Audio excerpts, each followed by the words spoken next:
साहिल नाम का एक शख्स एक कोठे पे जाता है जहां पर उसके सामने बहुत सी लड़कियों को पेश किया जाता है और उसे कहा जाता है कि इनमें से जो भी लड़की तुम्हें पसंद है तुम उसे चुन सकते हो। बस सबकी रेट अलग अलग है।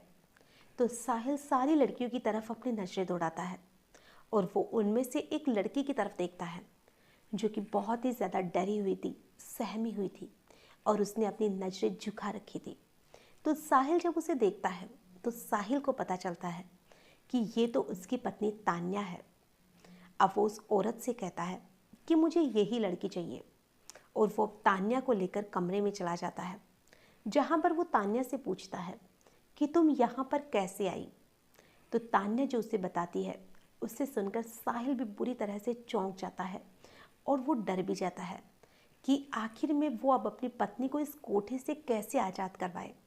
लेकिन जो साहिल था उसने हिम्मत दिखाई और उसने अपनी पत्नी को उस कोठे से आज़ाद भी करवाया और उससे वो पूरी इज्जत और पूरे सम्मान के साथ अपने घर भी लेकर गया। आज की जो कहानी है, जब आप इसे सुनेंगे तो आप भी साहिल को सल्यूट करने पर मजबूर हो जाएंगे। नमस्कार, आदाब, सत श्री अकाल। मैं हूं नंदिनी यादव। आज जो मैं आपको कहानी सुनाने वाली हूं या कहे कि जो सच्ची घटना बताने वाली हूं, इस घटना की शुरुआत होती है बेंगलुरु से, जहां पर साहिल नाम के एक शख्स की शादी तान्या नाम की एक लड़की के साथ होती है।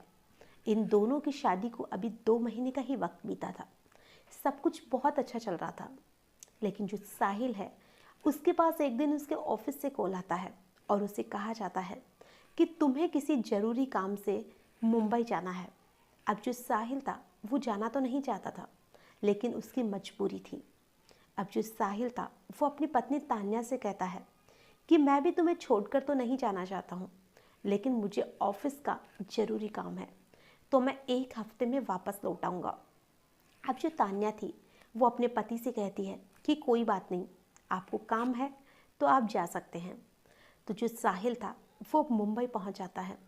अब जब उसे 1 हफ्ता बीत जाता है तो उसे पता चलता है कि अभी उसे 1 हफ्ते और रहना है। तो वो तान्या को कॉल करता है और वो तान्या से कहता है कि तान्या, मुझे अभी यहाँ पर 1 हफ्ता और लगेगा, तो अगर तुम भी मुंबई घूमना चाहती हो तो तुम आ सकती हो। तो जो तान्या है वो बहुत ज़्यादा खुश हो जाती है और वो अपने पति से कहती है कि मेरा तो कब से सपना था कि मैं भी सपनों के महानगर मुंबई में घूमूं। तो जो साहिल था वो अपनी पत्नी से कहता है कि ठीक है, मैं तुम्हारा परसों का टिकट बना दूंगा, और वो उसका 7 अक्टूबर का टिकट बना देता है। अब जो तान्या थी वो अपने तय समय पे रेलवे स्टेशन पहुंच जाती है। तो जो साहिल था वो तान्या से कहता है कि काफ़ी लंबा सफ़र है, तो तुम किसी से भी ज़्यादा बात मत करना। कोई भी अनजान व्यक्ति तुम्हें कुछ खाने को दे तो तुम उसे लेना मत। यही बात उसके सास ससुर बोलते हैं और यही बात उसके घर वाले उसे कहते हैं। तो जो तान्या है वो कहती है कि ठीक है, जैसा आप लोग कह रहे हैं मैं वैसा ही करूँगी। अब तान्या अपने तय समय पर रेलवे स्टेशन पहुंच जाती है और अपनी सीट पर भी बैठ जाती है। जब वो देखती है कि उसके सामने वाली सीट खाली है, लेकिन कुछ ही देर के बाद में वहाँ पर 2 व्यक्ति आकर बैठ जाते हैं और जब वो आपस में बातचीत कर रहे थे तो उनकी बातों से यही लग रहा था कि ये दोनों भी एक दूसरे से अनजान है, क्योंकि वो एक दूसरे से यही पूछ रहे थे कि आपको कहाँ जाना है और आप कहाँ से आए हो। यही वो एक दूसरे से बातचीत कर रहे थे। अब वो लोग तान्या से भी पूछते हैं। पहले तो तान्या को अपने घर वालों की, अपने पति की ये सारी बातें याद आती है कि किसी भी अनजान शख्स के साथ बात नहीं करनी है। लेकिन तान्या को लगा कि काफ़ी लंबा सफ़र है और ऐसे ट्रेन में अगर हम थोड़ी बहुत किसी से बात भी कर लेंगे तो सफ़र भी आसानी से कट जाएगा। तो तान्या उन लोगों से कहती है कि वो भी मुंबई जा रही है। तो वो दोनों भी उसे यही कहते हैं कि हम लोग भी मुंबई जा रहे हैं। तो अब वो लोग तान्या से कहते हैं कि बहन जी, लगता है पहली बार ट्रेन में सफ़र कर रही है। तो तान्या कहती है कि नहीं, मैं पहली बार ट्रेन में सफ़र तो नहीं कर रही हूँ, लेकिन मैं अकेली पहली बार जा रही हूँ और मेरे पति मुंबई में है, तो मैं उन्हीं के पास कुछ हफ्ते घूमने के लिए जा रही हूँ। तो ऐसे ही अब बातों का सिलसिला शुरू हो जाता है और अब यूं ही वक्त करता रहता है। अब जब शाम का समय आता है तो तान्या खाने को निकालती है। अब वो उन लोगों से भी कहती है कि आप भी कुछ खाएंगे। तो वो पहले तो इनकार करते हैं, लेकिन फिर कहते हैं कि ठीक है, और तान्या उन्हें भी अपने खाने में से कुछ खाना दे देती है, जिसमें कि वो लोग भी अपने साथ खाना लेकर आए थे। अब तीनों लोग साथ में बैठकर खाना भी खा लेते हैं। अब थोड़ा वक्त और बीतता है और वो लोग तान्या से कहते हैं कि आप और कुछ खाएंगी, तो तान्या इनकार कर देती है, क्योंकि तान्या वही खाना पहले खाई थी जो वो अपने घर से लेकर आई थी, क्योंकि उसे भी डर था कि उसके पति ने और उसके घर वालों ने उसे पहले ही समझा कर भेजा था। अब वो लोग कुछ अपनी चीज़ खाने को देते तो तान्या इनकार कर देती है। अब यूं ही वक्त बीतता रहता है। अब सुबह के लगभग 4 बजे का समय था। सभी लोग, कुछ लोग चाय पानी पी रहे थे, कुछ लोग सो रहे थे। तो वो लोग भी चाय वाले से चाय लेते हैं। तो वो तान्या से कहते हैं कि आप भी चाय लेंगी। तो तान्या पहले तो इनकार कर देती है, लेकिन जब वो लोग उनसे कहते हैं कि आप बहुत ज़्यादा डर रही है, हम आपको कुछ भी खिलाने पिलाने वाले नहीं हैं, आप हमारे साथ आराम से रह सकती है और हम वहीं मुंबई ही जा रहे हैं। तो जो तान्या थी, वो जब वो लोग चाय देते हैं तो तान्या पी लेती है, क्योंकि तान्या को लगा कि चाय तो ये चाय बेचने वाला लाया है और ये लोग पूरे रास्ते उससे अच्छे से बात कर रहे थे, तो तान्या को भी लगा कि अच्छे इंसान है। अब तान्या जब उन लोगों से चाय लेकर पीती है तो चाय पीने के कुछ ही देर के बाद में अब तान्या बेहोश हो चुकी थी, और उसके बेहोश होने के कुछ देर के बाद में ही, हालांकि वो तब तक मुंबई पहुंच चुकी थी, लेकिन जिस स्टेशन पे वो पहुंचने वाली थी, यानी कि उसका पति इंतजार कर रहा था, उन लोगों ने उसको पहले वाले स्टेशन पर ही उस बेहोशी की हालत में नीचे उतार लिया। अब वो लोग उसे एक गाड़ी में लेकर जाते हैं और वहाँ पर जब उसे लगभग 1 घंटा बीत गया था, तब तान्या को होश आता है और वो देखती है कि वो दोनों शख्स के साथ है और कोई तीसरा इंसान गाड़ी चला रहा है। तो तान्या उनसे कहती है कि आप लोग मुझे कहाँ लेकर जा रहे हैं। तो वो लोग उसे बुरी तरह से थप्पड़ मारते हैं और उससे कहते हैं कि तुमने पूरे रास्ते बहुत ज़्यादा पकाया है, अब ज़्यादा परेशान करने की ज़रूरत नहीं है, नहीं तो तुम्हारे साथ और मारपीट की जाएगी। अब तान्या बहुत ज़्यादा डर चुकी थी और वो ये भी समझ चुकी थी कि उसके साथ कुछ गलत होने वाला है। अब वो लोग उसे एक कोठे पर लेकर जाते हैं, जहाँ तान्या को थोड़ा होश था तो वो थोड़ी बेहोशी में भी थी। अब वहाँ जाने के बाद में तान्या को कुछ समझ में आ रहा था कि वो लोग उसे बेचने की बात कर रहे हैं। तो वहाँ पर तान्या का लगभग 3 लाख रुपए में पूरा सौदा तय हो जाता है, क्योंकि तान्या दिखने में भी खूबसूरत थी, अच्छी खासी दिखती थी, तो वहाँ पर लड़की को देख के ही उसकी कीमत तय होती थी। तो तान्या की जो रेट थी वो 3 लाख रुपए लगी थी। अब वहाँ पर वो लोग तान्या को बेचकर वापस चले जाते हैं। अब वहाँ पर तान्या को जो और बाकी की औरतें थी उनके साथ रखा जाता है, और जो उस कोठे की मालकिन थी वो तान्या से कहती है कि अब ज़्यादा चू चपट करने की ज़रूरत नहीं है, और जहाँ पर ये सारी लड़कियाँ रहती हैं उसी हिसाब से यहाँ पर रहना शुरू कर दो, और अगर यहाँ से भागने की कोशिश की तो तुम उठने लायक भी नहीं बचोगे। तो तान्या बहुत ज़्यादा डर जाती है, उसको कुछ नहीं समझ में आ रहा था कि वो करे तो क्या करे। अब जो तान्या थी वो हर रोज़ विरोध करती थी, और वो ना ही कुछ खाती थी ना ही कुछ पीती थी। अब इन्हीं सारी चीज़ों को लगभग 15 दिन का वक्त बीत चुका था। अब जो उस कोठे की मालकिन थी वो तान्या से कहती है कि अब तुम्हें 15 दिन हो चुके हैं और मैं 15 दिन तक ही किसी लड़की को सुधरने का मौका देती हूँ, तो तुम्हारे भी 15 दिन पूरे हो चुके हैं और आज 16वां दिन है, और आज अगर तुम तैयार होकर जैसे मैं कहती हूँ वैसे नहीं करोगी तो तुम्हारे साथ इतना बुरा होगा कि तुमने कभी सोचा भी नहीं होगा।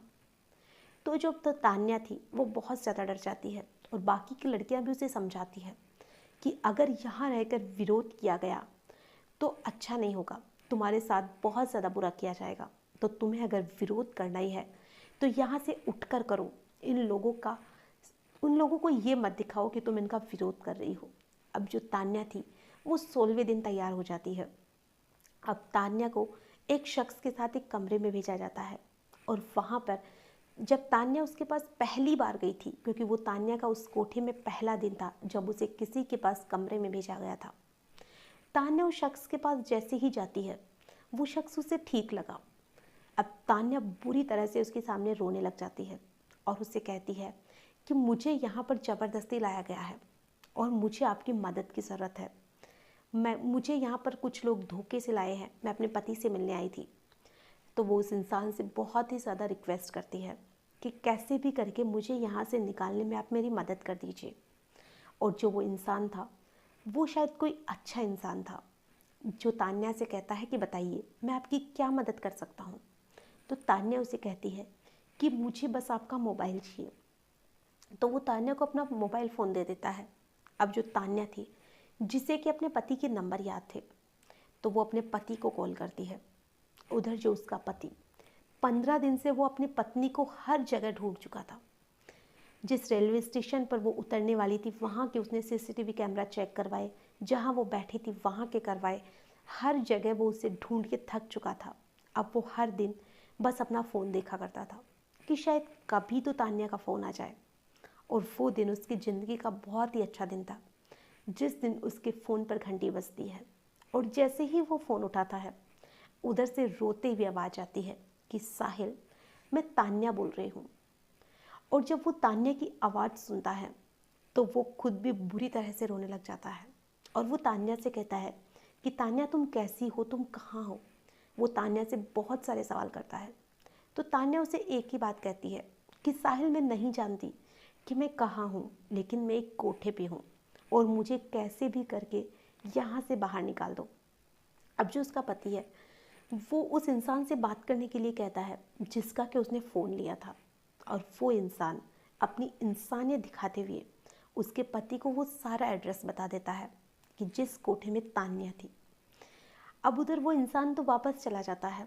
अब जो साहिल था वो दूसरे ही दिन उसी कोठे पर ग्राहक बनकर आता है और वहाँ पर वो तान्या को उस कमरे में लेकर जाता है जहाँ पर वहाँ पर जो भी औरत उस कोठे को हैंडल कर रही थी उसे तो यही लग रहा था कि ये भी शायद कोई ग्राहक है जिसने कि तान्या को पसंद किया है।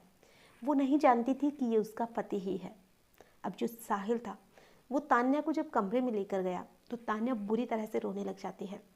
अब वो खुद नहीं समझ पा रही थी कि क्या करे, ना ही साहिल समझ पा रहा था कि आखिर कैसे यहाँ से बाहर निकले। अब वहाँ पर जो साहिल था वो सोचता है कि उसे पुलिस को कॉल करना चाहिए और उसने हिम्मत दिखाकर पुलिस को कॉल किया और उसने पुलिस को सारी बात बताई कि कैसे इस कोठे में उसकी पत्नी बंद है और कैसे वो वहाँ पर पहुँचा है।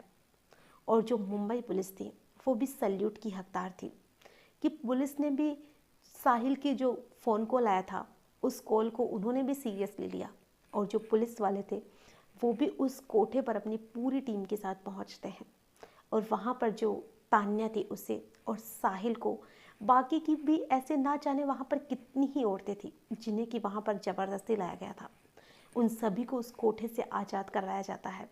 और जो साहिल था वो तान्या को लेकर वापस घर जाता है। अब वहाँ पर तान्या थी वो बस रोए जा रही थी। तो साहिल उसे कहता है कि तुम्हें रोने की बिल्कुल भी ज़रूरत नहीं है, आज भी तुम मेरे लिए वैसी ही हो जिस दिन मैं तुमसे शादी करके इस घर में लेकर आया था। अब जो तान्या थी वो साहिल की बात को सुनकर बहुत खुश हो जाती है और साहिल की बात को सुनकर तान्या ही नहीं, ना जाने कितनी ही औरतें खुश हुई थी। वो पुलिस वाले खुश हुए थे कि आखिर में सभी लोग यही बोल रहे थे कि जैसा पति तान्या को मिला है भगवान हर लड़की को वैसा पति दे, जो कि चाहे कैसी ही मुसीबत हो, ये कैसा ही वक्त क्यों ना हो, अपनी पत्नी का साथ दे सके। आज की जो कहानी है इसे सुनाने का हमारा उद्देश्य ना ही आप लोगों को परेशान करना था, ना ही किसी का भी दिल दुखाना है। हमारा उद्देश्य बस इतना सा है कि अगर कोई भी लड़की अकेली ट्रेन में सफ़र करती है या कहीं पर भी अकेले जाती है तो ना ही किसी से ऐसी कोई चीज़ खाने को दे, ना ही पीने को, क्योंकि कोई भी इंसान अगर आपके साथ ऐसी हरकत करेगा जैसे कि तान्या के साथ की या किसी भी लड़की के साथ ऐसी बहुत सी हरकतें होती हैं तो वो इंसान आपके साथ हमेशा सही ही पेश आएगा। क्योंकि बहुत सी लड़कियां ये सोचती है कि ये तो अच्छे से बात कर रहा है, इतना लंबा सफ़र साथ में कर लिया तो अच्छा इंसान होगा। कोई भी इंसान अगर आपके साथ कुछ गलत करेगा तो वो आपके सामने और भी ज़्यादा अच्छा बनने की कोशिश करेगा। तो कोई किसी भी लड़की को किसी से कोई भी चीज़ अकेले में, ना ही तो खाने को लिए, साथ में कोई भी अनजान इंसान कुछ भी देता है तो इन सारी चीज़ों को अवॉइड करें, क्योंकि कोई नहीं जानता है कि क्या पता ऐसे दरिंदे कौन सी जगह छुप कर बैठे हुए हैं और किसी के साथ भी ना जाने क्या कर दे। आज की जो कहानी है इसमें बस इतना ही। फिर मिलेंगे ऐसी ही किसी नई घटना के साथ। तब तक के लिए नमस्कार।